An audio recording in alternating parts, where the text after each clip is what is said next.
Hello बड़ी माँ, कैसी हैं आप? आपने जो गुड़िया और ड्रेस भेजी थी वह बहुत ही सुंदर है। मेरे सारे दोस्तों को बहुत अच्छी लगी। आपकी बहुत याद आती है बड़ी माँ, आप कब आएंगी? अच्छा, अब मैं जाती हूँ। सब लोग बुला रहे हैं केक काटने के लिए। बाय बड़ी माँ। यह एक प्यारा सा मैसेज आया था रीमा जी के फोन पर श्रेया का। श्रेया रीमा जी की नातिन है जो उन्हें बड़ी माँ कहकर बुलाती है और आज श्रेया का जन्मदिन है। रीमा जी एक छोटे से गांव की सरकारी स्कूल में अध्यापिका थी, जो कि अब रिटायर हो चुकी है और किसी कारण से उसी गांव में आकर रहती हैं। आइए जानते हैं उन्होंने इस छोटे से गांव में अकेले रहने का फैसला क्यों किया। आज से 30 साल पहले रीमा जी और नीलेश जी का विवाह हुआ था और उनका वैवाहिक जीवन बहुत अच्छा चल रहा था। नीलेश जी का कपड़ों का छोटा सा कारोबार था और रीमा जी एक स्कूल टीचर थी। उनके 3 बच्चे नीरज, रोहित और सबसे छोटी शालू। शालू सबसे छोटी और सबकी लाडली थी।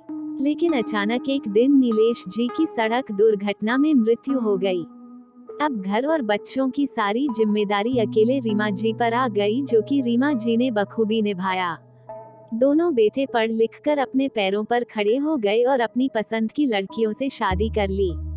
रीमा जी को भी कोई आपत्ति नहीं हुई, क्योंकि बच्चों की खुशी में ही अपनी खुशी है, ऐसा मानती थी वो। शालू, जिसकी शादी शैलेश से हुई थी, उसी घर में घर जमाई था, जिसकी आमदनी बहुत कम होने के कारण अलग घर बनाने के लिए सोच भी नहीं सकता था। आए दिन शालू और शैलेश को लेकर रीमा जी के घर में महाभारत होती रहती थी। और एक दिन ऐसा कुछ हुआ जिससे सब कुछ बदल गया। शालू, शालू, तुमने किससे पूछकर अपनी बेटी को ये चॉकलेट दिया?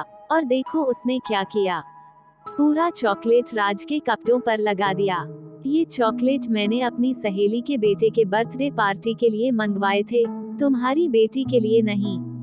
बड़ी बहू रोशनी गुस्से में चिल्लाए जा रही थी।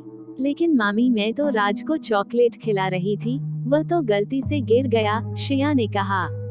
तू चुप कर, तुम माँ बेटी को जबान चलाने के सिवा तो कुछ काम है ही नहीं, रोशनी ने गुस्से कहा। भाभी, क्यों बिना वजह बच्ची को डांट रही हो? उसने बताया तो कि राज को खिला रही थी, गलती से गिर गया और मुझे नहीं पता था कि आपने यह चॉकलेट कहीं ले जाने के लिए मंगवाए थे। यही डाइनिंग टेबल पर चॉकलेट का बॉक्स रखा था तो श्रेया ने देख लिया और उसके लिए जिद करने लगी तो मैंने उसे दे दिया। ये मेरा घर है, मैं जहाँ चाहूँ वहाँ अपनी चीजें रख सकती हूँ। और तुम मियाँ बीवी कम थे क्या जो इसे भी पैदा कर लिया हमारे सर पर नाचने के लिए? सही कह रही हो दीदी, काम के ना काज के, 9 मन अनाज के। छोटी बहू सपना ने आग में घी डालने का काम किया। ये सारा दिन बाहर मांझी के साथ बैठकर पड़ोसियों से गप्पे मारती रहती हैं और शैलेश जी सारा दिन बस इधर उधर घूमते रहते हैं।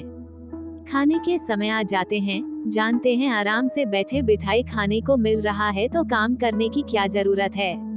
और क्या छोटी, जिसे आवारागर्दी करने से फुर्सत नहीं, वह काम क्या करेगा? बस भाभी, बहुत हो गया। आपने मुझे और श्रेया को कहा, मैंने सुन लिया, लेकिन शैलेश जी के लिए मैं एक शब्द नहीं सुनूंगी। और आप लोग किस घर की बात कर रही हैं? क्या यह घर मेरा नहीं है? क्या मैं इस घर की बेटी नहीं हूँ? ये घर तब तक तुम्हारा था जब तक तुम्हारी शादी नहीं हुई थी। और शादी के बाद लड़की का घर उसका ससुराल होता है, मायका नहीं। तुमने किसी अनाथ लड़के से शादी की तो उसकी सजा जीवन भर हम क्यों भुगते? शैलेश से शादी का फैसला तुमने लिया, हमने तो तुम्हें मना किया था। बस बहू, बहुत हो गया। अगर किसी का समय ठीक नहीं हो तो उसे इतना भी नीचे नहीं गिरा देना चाहिए कि वो उठने की कोशिश ही ना करें। कब से सुन रही हैं तुम लोगों की ये महाभारत, और किसने कहा शैलेश जी कुछ काम नहीं करते? बस समय उनका साथ नहीं दे रहा है तो इसका मतलब यह नहीं कि तुम लोग उनके बारे में कुछ भी कहोगे। ये सब तुम्हारी वजह से तो हो रहा है माँ, नीरज ने कहा। नीरज और रोहित भी तब तक वापस आ गए जो बाजार गए थे घर का सामान लेने। हम भी थक चुके हैं माँ, रोज रोज की इस किच किच से और उनकी जिम्मेदारी उठाते उठाते। और अब तो श्रेया की पढ़ाई का भी खर्च हमें ही देखना पड़ता है। अब हमसे और नहीं होगा माँ। लेकिन नीरज, रोहित, शालू कहाँ जाएगी, तुम ही लोग सोचो। बहुओं का तो मैं समझ सकती हूँ, लेकिन तुम तो उसके भाई। हो वो जो भी हो माँ, हमारे अपने ही खर्चे इतने हैं, वो ही पूरे नहीं हो पा रहे हैं तो इन लोगों की जिम्मेदारी कब तक उठाते रहेंगे। भैया सही कह रहे हैं माँ। रोहित ने भी नीरज का साथ देते हुए उसकी हाँ में हाँ मिलाया। आपने और पिताजी ने तो एक घर भी नहीं बनाया माँ, हम आज तक एक किराए के घर में ही रह रहे हैं। रीमा जी इससे परेशान होकर बोली कि अब तुम लोग ही फैसला करो कि क्या करना है। इसका समाधान तो निकालना ही होगा। यह रोज रोज के झगड़ों से मैं परेशान हो गई हूँ।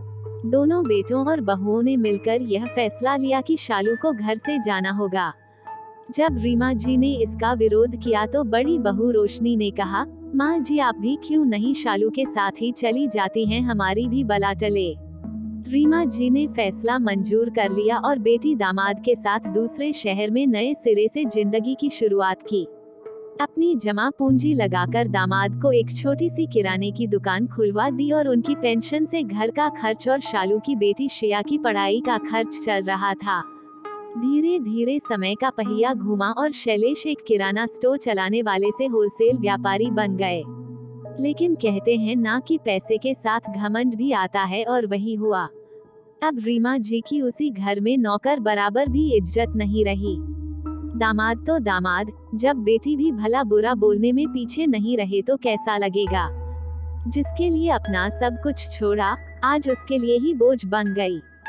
जिसके पैसों से राजा बने, आज उसे ही भिखारी समझने लगे। रीमा जी एक स्वाभिमानी स्त्री थी। उन्होंने बेटी का घर छोड़ना ही ठीक समझा। बेटों के पास भी वापस जा नहीं सकती थी, इसीलिए फिर से उसी गांव में वापस जाने का फैसला किया जिस गांव में वह पहले पढ़ाती थी। उस गांव के लोग आज भी उनसे उतना ही प्यार करते थे जितना पहले। उसी गांव में एक छोटा सा मकान किराए पर लेकर उसमें रहने लगी और वहां के बच्चों को आज भी मुफ्त में पढ़ाया करती हैं। उनके जीवन यापन के लिए उनकी पेंशन पर्याप्त थी, बल्कि वो उससे दूसरों की मदद भी करती थी। गांव वाले भी हमेशा उनकी मदद को तैयार रहते थे और उन्हें गुरु माँ कहकर बुलाते थे। दोस्तों, यह थी हमारी रीमा जी, जो कि हमेशा दूसरों की खुशियों के लिए जीती रही। दूसरों के फैसलों को अपनी नियति मानती रही, लेकिन उनके एक छोटे से फैसले ने उनके जीवन में प्यार, अपनापन और सुकून सब लौटा दिया। दोस्तों, जब जिंदगी हमारी तो फैसला किसी और का क्यों? आपकी क्या राय है इस बारे में, कृपया कमेंट करके बताइए। लेखिका आंचल ब्रिजेश मौर्य। लेखिका के बारे में 2 शब्द। आंचल ब्रिजेश मौर्य ललित कला फाइन आर्ट्स में स्नातक हैं और एक गृहिणी हैं।